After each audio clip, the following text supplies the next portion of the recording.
நவக்கிரகம் சத்தியம். நவக்கிரகத்தால் கணிக்கப்படும் ஜோதிஷம் ஜாதகமும் சத்தியம். ஜோதிஷம் வேதத்துக்கு ஒரு பகுதி சத்தியம். இதிலெல்லாம் ஒரு சந்தேகமும் இல்லை.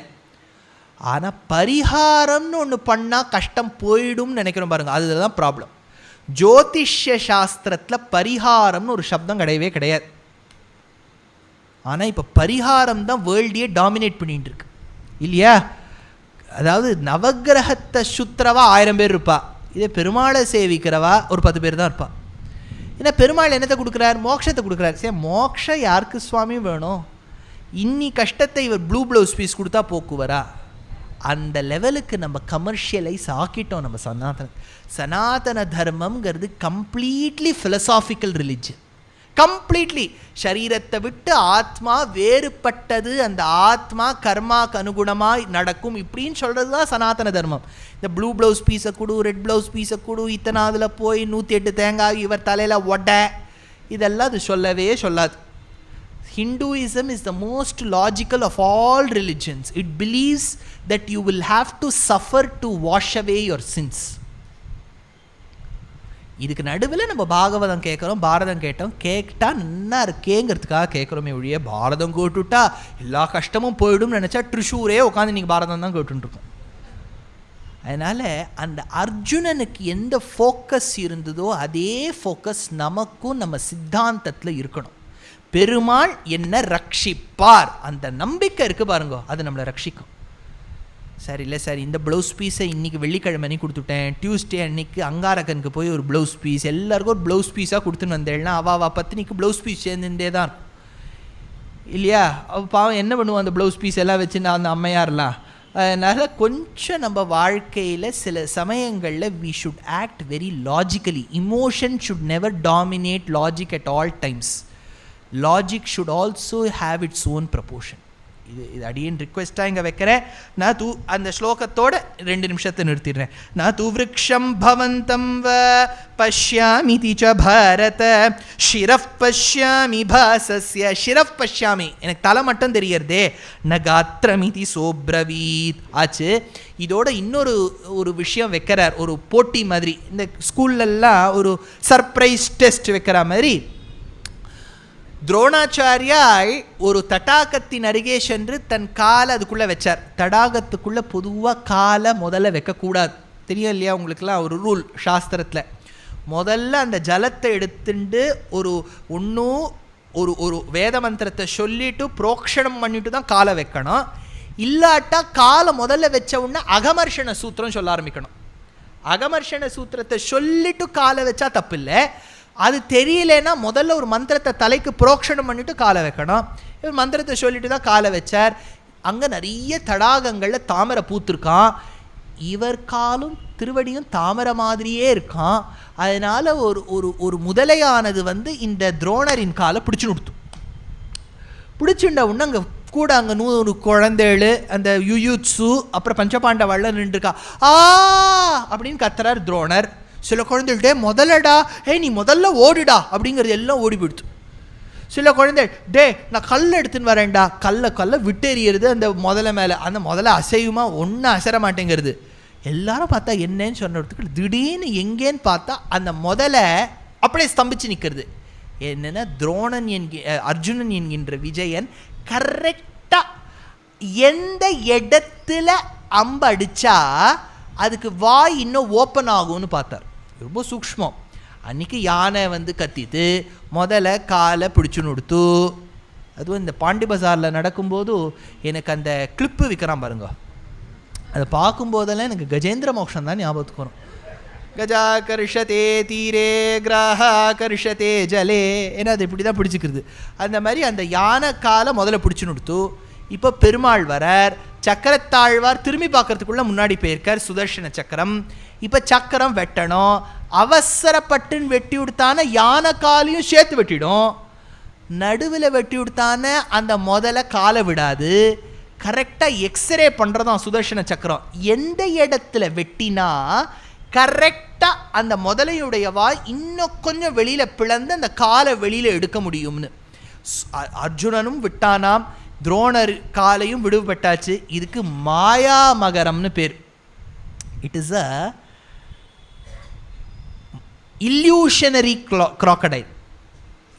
ஆதிசங்கர பகவத்பாதாள் இங்கே வடக்குநாதனை பிரார்த்தனை பண்ணி தானே ஆரியாம்பாளுக்கு புத்திரரா பிறக்கிறார். அப்போது அந்த க்ஷேத்திரத்தில் அவருடைய அவர் காலில் இருக்க கால் அடி, அந்த கால் அடியில் இருக்கக்கூடியதை அந்த முதல்ல பிடிச்சி தானே காலடி க்ஷேத்திரம்னு. இன்றைக்கி நீங்கள் அந்த காலடிக்கு போனீங்கன்னா அங்கே ஒரு தட்டாக்கம் இருக்கேன், இந்த இடத்துல தான் முதல்ல சம்பவம் நடந்ததுன்னு காமிக்கிறா பாருங்க. எதுக்கு இது சொல்ல வந்து மாயா விஷயம் இது.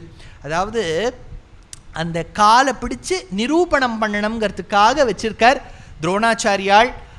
என்ன நிரூபணம் பண்ணணும்னு வச்சிருக்கார்? இந்த அர்ஜுனன் எவ்வளவு குரு பக்தியோடு தனுர்வித்தையை பயின்று நிற்கின்றான் என்பதை நிரூபணம் பண்ண. இதில் ஒரு விஷயம் சொல்கிறேன் டான்ஜென்ஷியலாக. மகர் மச் அப்படின்னு கிராக்கடைலுக்கு பேர் ஹிந்தியில். இங்கே பார்த்தேன்னா சம்ஸ்கிருதத்தில் அதுக்கு என்ன பேர் தெரியுமோ? சொல்லுங்களேன். கிராக்கடைலுக்கு என்ன?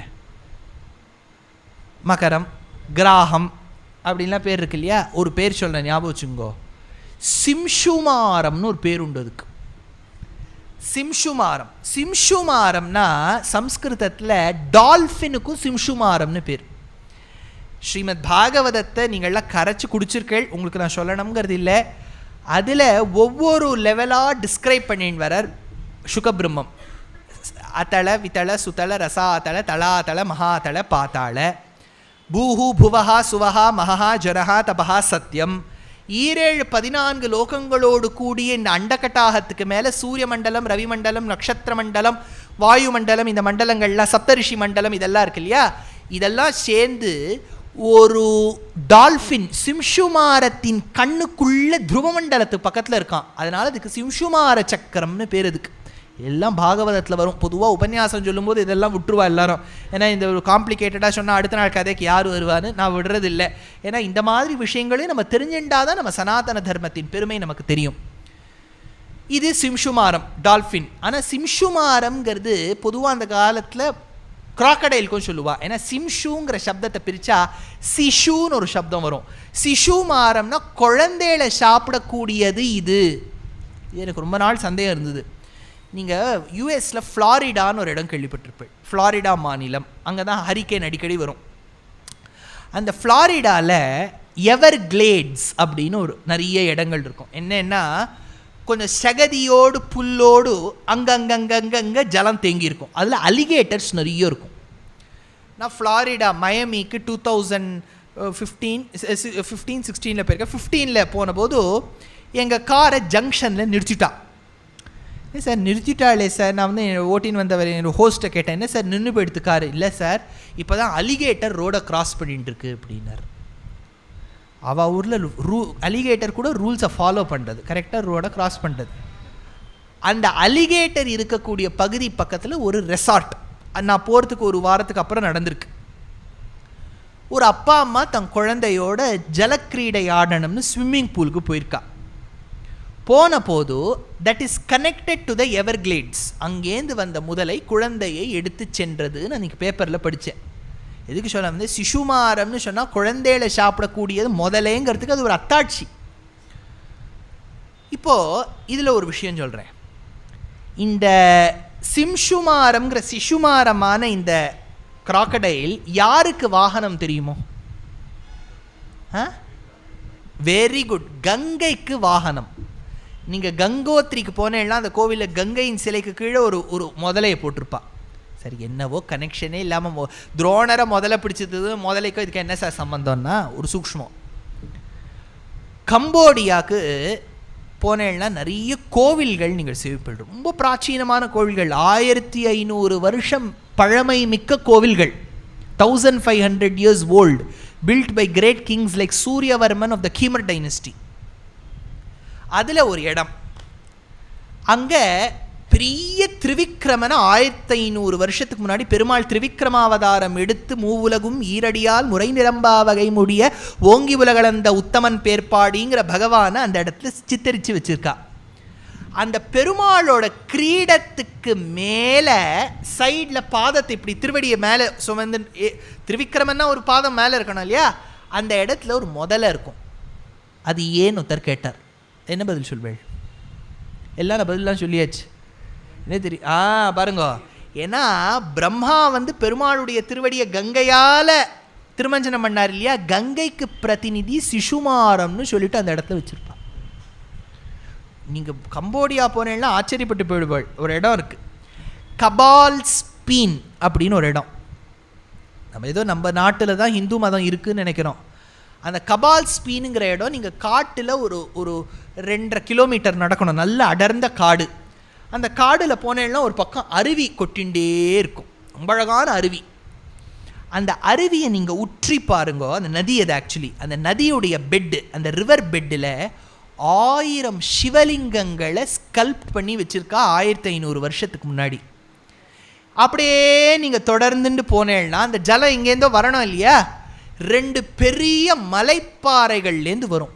அந்த மலைப்பாறையை பார்த்தேன்னா ஆச்சரியப்பட்டு போவேள். அழகான ரங்கநாதர், அந்த ரங்கநாதர் திருவடியை ஸ்ரீ மகாலட்சுமி வருடி விட்டு கொண்டிருக்கக்கூடிய பெரிய கல் சிற்பம். அந்த பெருமாள் திருவடியை தழுவிண்டு அந்த ஜலம் இந்த சிவலிங்கத்து மேலே வரும். காரணம் என்னன்னா, அந்த சூரியவர்மன்கிற அந்த கம்போடியா ராஜா 1500 வருஷத்துக்கு முன்னாடி பாரத தேசத்துக்கு வரும்போது ரொம்ப மகிழ்ச்சியோடு இருந்தானாம். காரணம் என்னென்னா, நம்ம என்ன சொல்கிறோம், கங்கையானவள் பெருமாள் பாதத்திலேருந்து உற்பத்தமாகி பிரம்மாவின் கமண்டல ஜலத்தோடு உற்பத்தமாகி பெருமாள் பாதத்தை தழுவி சிவபெருமான் ஜட்டையில் விழுந்து பூமியில் வருவதால் இந்த பாகீரதி இந்த உலகத்துக்கே க்ஷேமத்தை கொடுக்குறான்னு சொல்கிறோம் இல்லையா.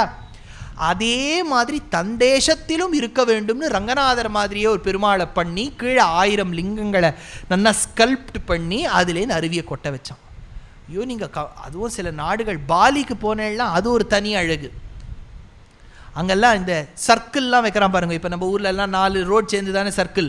அந்த சர்க்கிளெல்லாம் பெருமாளை வச்சுருப்போம். நல்லா சங்கு சக்கரத்தை வச்சுன்னு பெருமாள் தரிச்சுன்னு நின்றுருப்பார். நம்ம ஊரில் வச்சா உடனே அதுக்கு ஸ்ட்ரைக்கை போட்டு we are secular, we are communal அப்படின்னு சொல்லிட்டு என்ன ஸ்ட்ரைக்கெல்லாம் நடக்கும்.